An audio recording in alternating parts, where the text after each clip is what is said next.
អ្នកគ្រូក្រហមអ្នកគ្រូក្រហមអ្នកគ្រូក្រហមខ្ញុំសូមជម្រាបសួរអ្នកគ្រូល្អម្ល៉េះអ្នកគ្រូល្អម្ល៉េះល្អហើយមានចំណេះពិសេសណាស់អ្នកគ្រូអើយ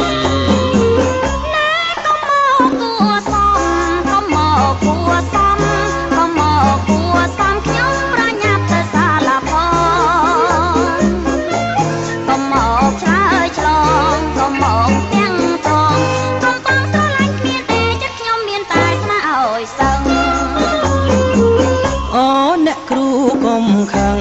អ្នកគ្រូកុំខាំងអ្នកគ្រូកុំខាំងខ្ញុំមកនឹងល្អជាទេមានការអ្វីដែរមានការអ្វីដែរការนุ่งល្អទេគឺសូមផ្ញើក្មួយឲ្យរៀនផង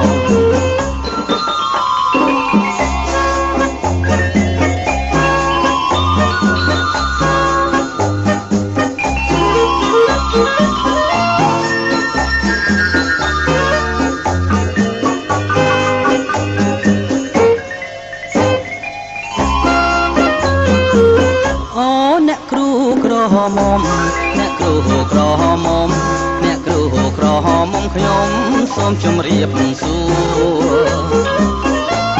អ្នកគ្រូល្អម្ល៉េះអ្នកគ្រូល្អម្ល៉េះ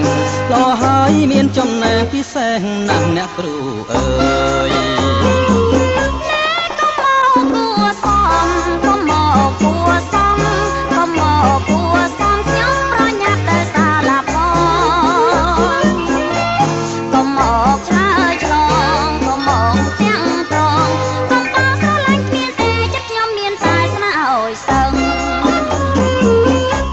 អ្នកគ្រូកុំខាំងអ្នកគ្រូកុំខាំង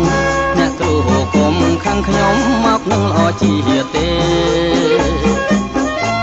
មានការអ្វីដែរមានការអ្វីដែរការนุ่งល្អទេគឺសូមផ្ញើក្មួយឲ្យរៀនផ